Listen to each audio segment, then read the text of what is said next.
Hello दोस्तों, आज की इस वीडियो में हम कहानी के माध्यम से हिंदी पढ़ने की प्रैक्टिस करेंगे। अगर आपने अभी तक पिछले वीडियो नहीं देखे तो देख लें, जिससे कि आपको पढ़ने में आसानी होगी। चलिए वीडियो को शुरू करते हैं। आज हम पढ़ेंगे जो बोएगा वही काटेगा की कहानी। चलिए शुरू करते हैं। बहुत समय पहले की बात है। एक बड़ा घना जंगल था। उसके अंदर एक बहुत बूढ़ा शेर रहा करता था। एक दिन शिकार करते समय शेर का पाँव चट्टान से फिसल गया और वही नीचे आकर गिरा। गिरने के कारण उसके पाँव में बहुत चोट आई। चोट तो उसकी जल्दी ही ठीक हो गई, मगर वह लंगड़ाकर चलने लगा था। अब उस बेचारे का भागना दौड़ना तो दूर, चलना फिरना भी मुश्किल हो गया था। इस वजह से अब वह शिकार भी नहीं कर सकता था। एक ही जगह पड़ा रहता था। इसलिए अब वह भूखे मरने लगा था। भूखे रहने की वजह से अब शेर काफ़ी दुबला पतला हो गया था। उसमें ज़्यादा जान नहीं बची थी। शेर को इस तरह दुखी देखकर एक चालाक भेड़िया उसके पास आया और कहने लगा, महाराज, आप इस जंगल के राजा हैं। आपको ऐसी हालत में देखकर मुझे बड़ा दुख हो रहा है। मुझसे आपकी ऐसी हालत बिल्कुल देखी नहीं जाती। इस तरह तो आप भूखे मर जाएंगे। इतना कहकर भेड़िया कुछ देर खामोश रहा, फिर बोला, महाराज, मैं आपकी सेवा करना चाहता हूँ। मुसीबत के समय में अपने राजा की सेवा करना मेरा फर्ज बनता है। अगर आप मुझसे एक वादा करें कि आप मुझे कभी नहीं मारेंगे, तो मैं हमेशा इसी तरह आपकी सेवा करता रहूँगा। वह बूढ़ा शेर उस चालाक भेड़िए की बात को बड़े ध्यान से सुन रहा था। भेड़िए ने कहना आरंभ किया, मैं रोजाना आपके लिए यहीं पर शिकार का प्रबंध कर दिया करूँगा। आप शिकार को अपने पास आने पर मारकर खा जाया करना। जब आपका पेट भर जाएगा तो बाकी का बचा हुआ भोजन मैं खा लिया करूँगा।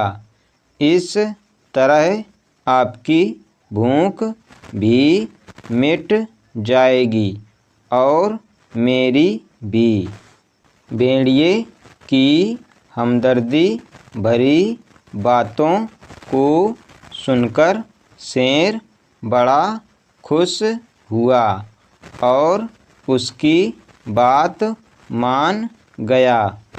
बूढ़े शेर ने कहा, तुम मेरे बूढ़े होने पर भी तरस खा रहे हो और इसलिए मेरी मदद करना चाहते हो, तो फिर मैं तुम्हारे साथ कभी धोखा नहीं करूँगा। मैं हमेशा तुम्हारा एहसान मंद रहूँगा। भेड़िया बोला, तो ठीक है महाराज। फिर बात पक्की हो गई। यह कहकर भेड़िया बड़ा खुश हुआ और जंगल के भोले भाले जानवरों को बहलाकर शेर के पास लाने लगा। जानवर को देखते ही शेर उस पर टूट पड़ता तथा मारकर उसे खा जाता और भेड़िया बचा खुचा मांस खाकर अपना पेट भरता था। इस प्रकार दोनों एक दूसरे की मदद कर खुशी से अपना जीवन काटने लगे। उनकी यह क्रिया बड़े समय तक चलती रही। इसी प्रकार बहुत समय गुजर गया और अब जानवर भेड़िए की चालाकी को अच्छी प्रकार समझ गए थे।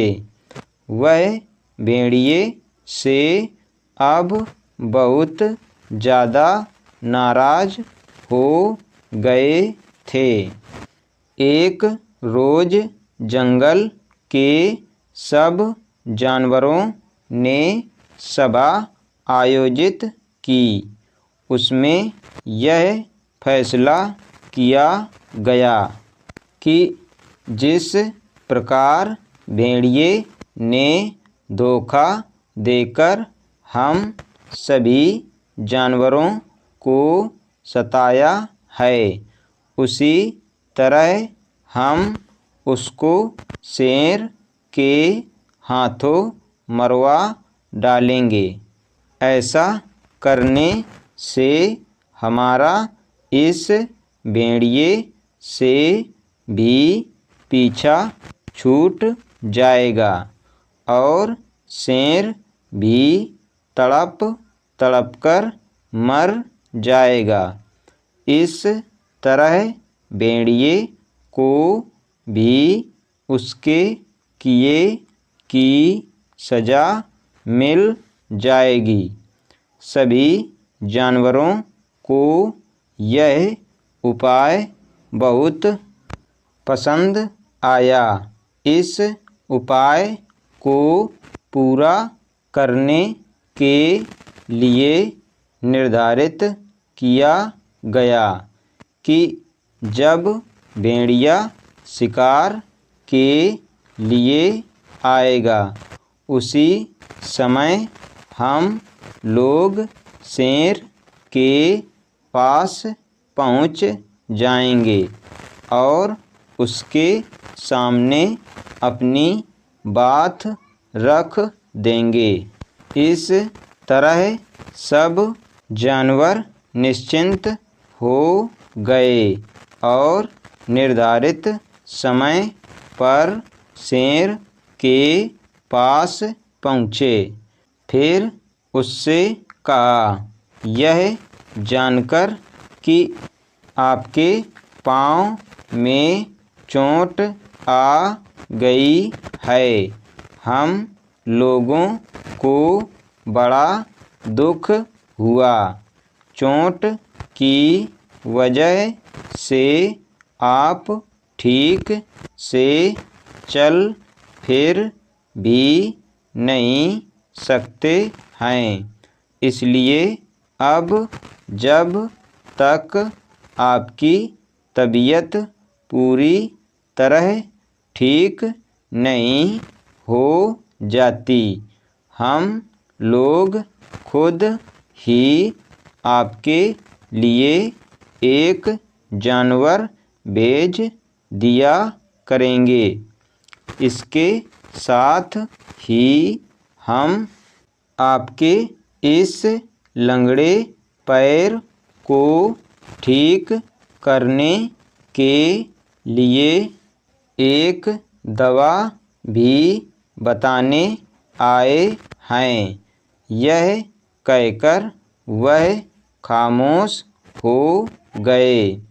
उन्हें खामोश होता देखकर शेर ने पूछा, जल्दी से बताओ वह दवा क्या है। जानवर कहने लगे, अगर आप भेड़िए का ताज़ा खून अपने पैर पर मलेंगे तो आपका यह लंगड़ा पैर बहुत जल्दी ठीक हो सकता है। अगर हो सके तो आप पैर का इलाज ज़रूर करें। इतना कहकर वे जानवर चले गए। कुछ देर पश्चात ही भेड़िया शिकार फंसाकर शेर के पास ले आया। शेर ने शिकार के साथ भेड़िए को देखा तो उन जानवरों की बात याद आ गई। शेर फौरन शिकार को छोड़कर भेड़िए पर टूट पड़ा और उसे जान से मारकर ख़त्म कर दिया। मरे हुए भेड़िए का खून लेकर उसने अपने पैर पर मालिश की, बाकी का खून पी गया और भेड़िए को भी चट कर गया। जब 2-3 दिन बाद भी शेर का लंगड़ापन दूर न हुआ और कोई जानवर भी उसके पास न आया तो वह उन जानवरों की चाल समझ गया। अब शेर अपने किए पर पछता रहा था। कुछ दिन में बूढ़ा शेर भूख से तड़प तड़प कर मर गया। इस तरह उन जानवरों ने शेर और भेड़िए को अच्छा सबक सिखाया और अपनी जान बचा ली। शिक्षा: जो जैसा कर्म करता है वैसा ही फल पाता है। एक कहावत है कि जो बोएगा वही काटेगा, इसलिए हमेशा सही मार्ग पर चलना चाहिए। आज हमने पढ़ा जो बोएगा वही काटेगा की कहानी। अगर आपको ये वीडियो पसंद आए तो वीडियो को लाइक करें। हमारे चैनल बच्चों की शिक्षा को सब्सक्राइब करें। धन्यवाद।